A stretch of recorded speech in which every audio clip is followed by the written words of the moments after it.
Good afternoon and go blue, and welcome to the 12th edition of the Wolverine Chat.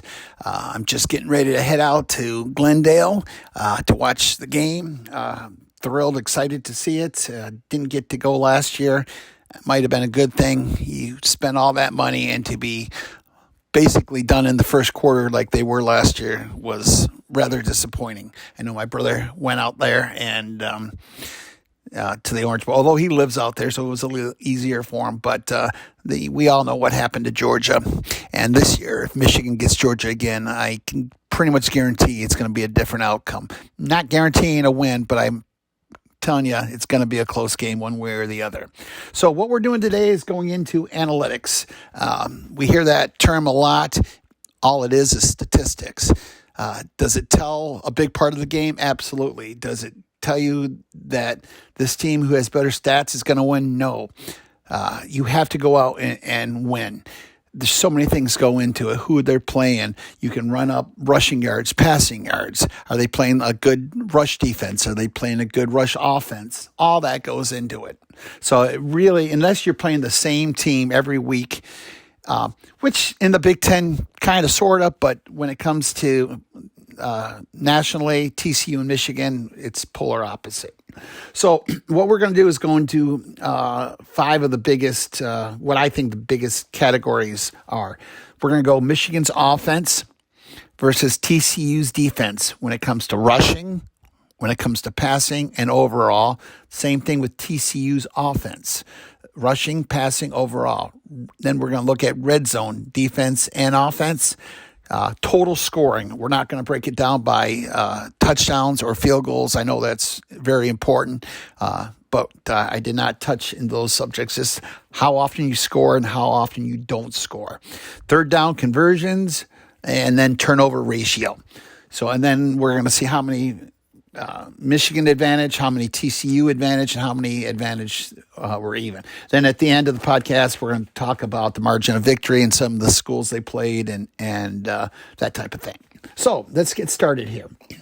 So we're going to start with passing, which happens to be Michigan's lowest rating in any major category. And I don't think it's because it's their weakest category. I just think it's category they don't do a lot. They don't pass a lot. They pass some, and I think that's going to go up next year. But this year, Michigan's rated 93rd in the nation in passing. That's 210 yards per game. Pass defense from TCU, relatively close, 84th in the nation. They give up 235 yards per game.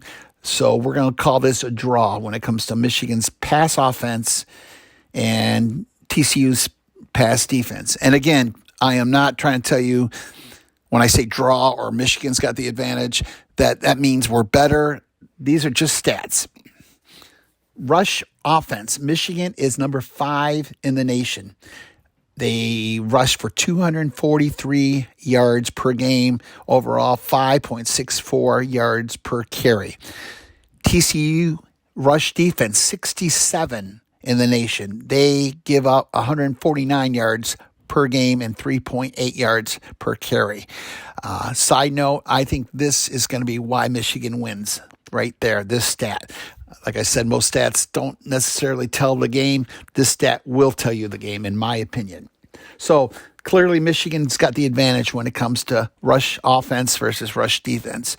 Then overall, Michigan is number 7 in the country in offense, which is pretty impressive considering they're so low on the passing. 521 yards per game.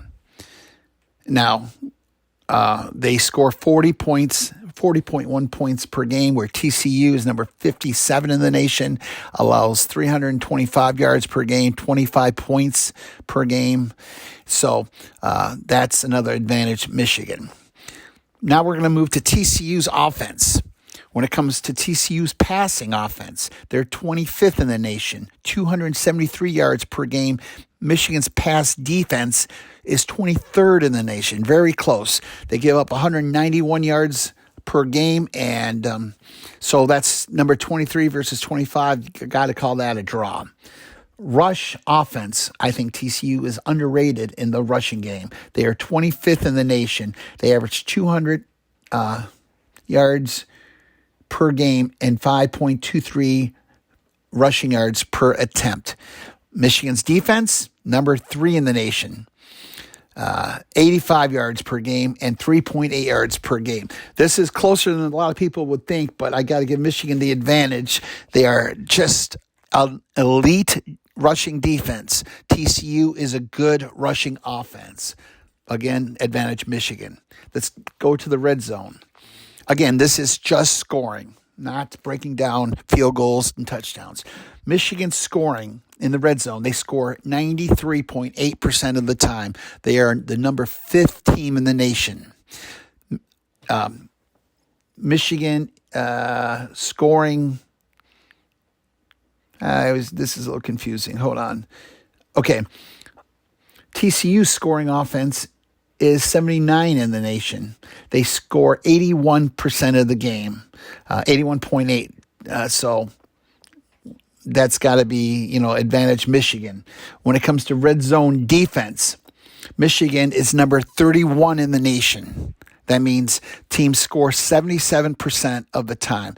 It might sound like a lot, but think about it. Over every 10 times, 2.5 times they don't score anything. So that's not so bad. And TCU's defense is 77 in the nation. They allow teams to score 85% of the time. And once again, that's got to be the advantage Michigan.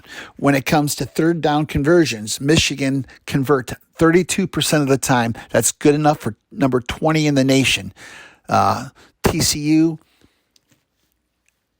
converts 38% of the time. That's number 40 in the nation.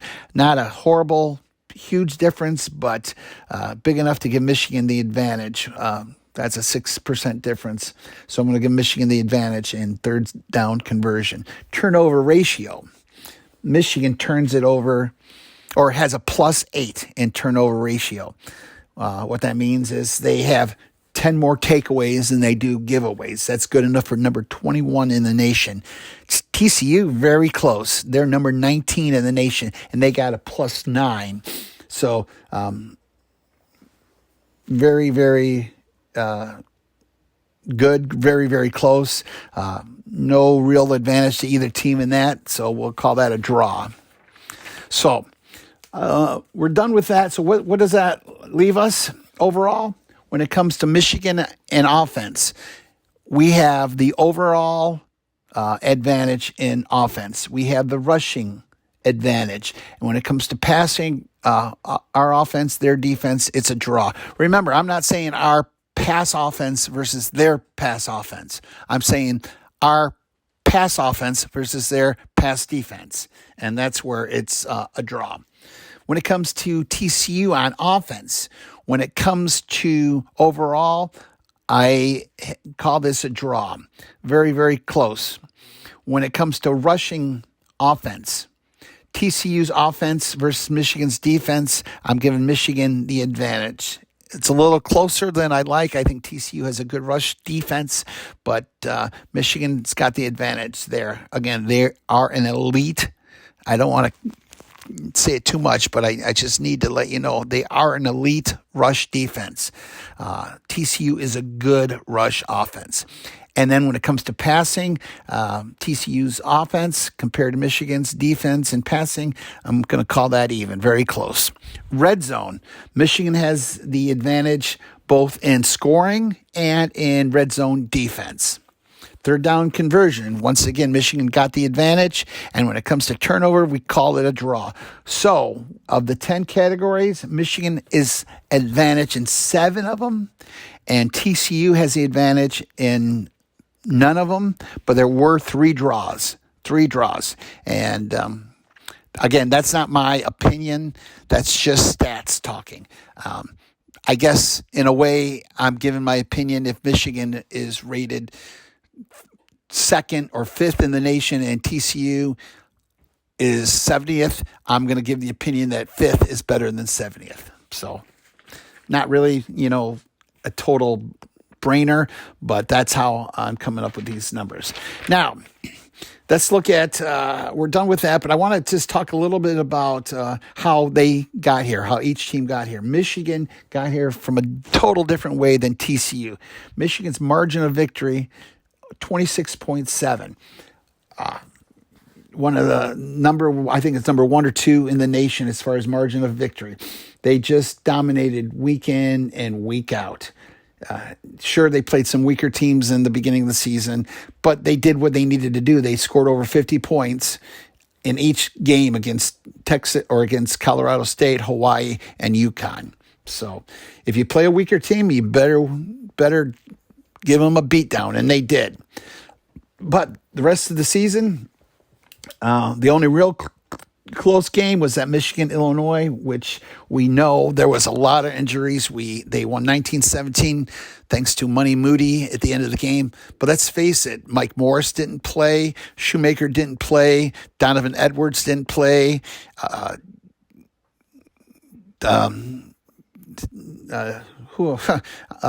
Corum, having a brain fart here, was obviously hurt at the end of the first half, fumbled the ball. At that time, Michigan was about to go in for a 14-point advantage. What happened? He hurt his meniscus, tried to make it in the second half, couldn't. He fumbled that ball. That was another, could have been another 7 points.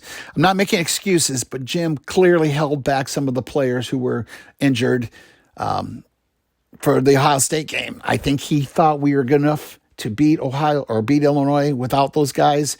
Was he right? Barely, but they did win. And an ugly win, a close win is very important. Does TCU have any close wins? You bet. They've got 10 wins under 10 points, and 8 of those wins, or 7 of those, 7 wins from 7 to 10, and 5 of those wins within one score.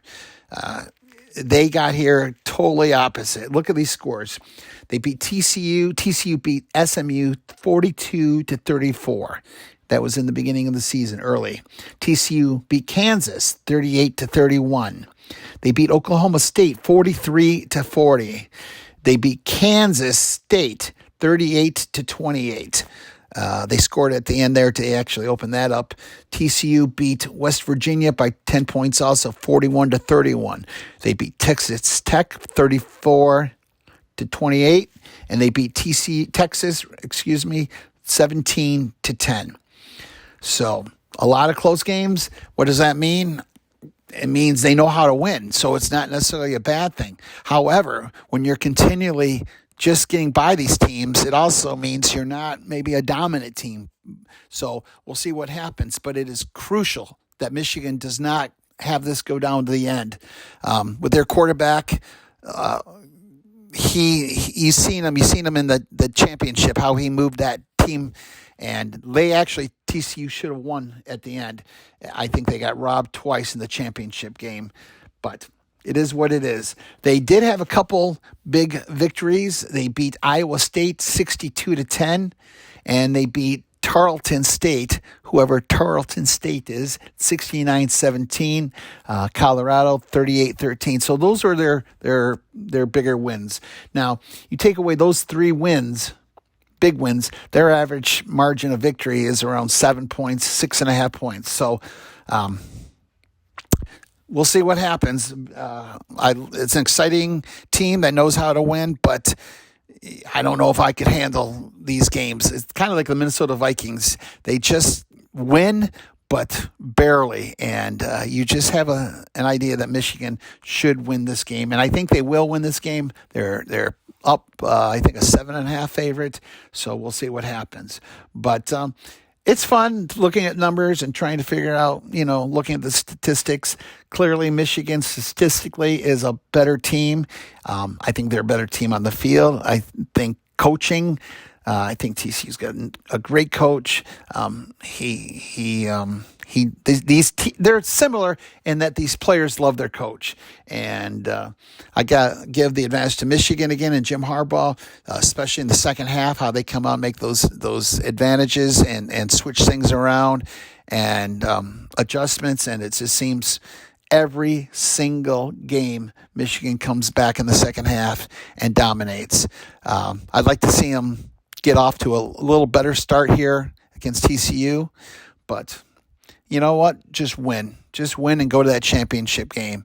And I'd like to know what you people would think if Michigan were to lose. Would it be a disappointing season or would it be a good season? My opinion, if they lose, it's a disappointment because they are a favorite. There's no reason they shouldn't beat TCU. If they lose in the championship, I'll be disappointed, but I won't call it a disappointing season. If they lose to Ohio State, that'll be heartbreaking. To give Ohio State that second chance for redemption, I don't think they will. I think Michigan will beat Ohio State again. But people, I don't want Ohio State in that game. I want a revenge on Georgia. Ohio State does not deserve that chance. They're in the playoffs because they have to be, because there's no other team. Does that mean they deserve it? You can take it what you think. I don't think they deserve to be in there, but there's no other option. So I guess they kind of deserve it because you're not going to put USC in. You're not going to put Alabama in. Tennessee, I don't know. With Hooker out, I don't think Tennessee was going to make it. So anyway, that's it. Please like, subscribe again. I'd like to know what you think the score is going to be. Put it in the comment section. I'm going to pick Michigan 42, TCU 24. That's 42-24. I think it's probably going to be close for the first half and into the third quarter. And then Michigan's going to pull away like they do all the time. Let me know what you think. Pray for safe travels to Arizona. If you guys are going to the game, enjoy it.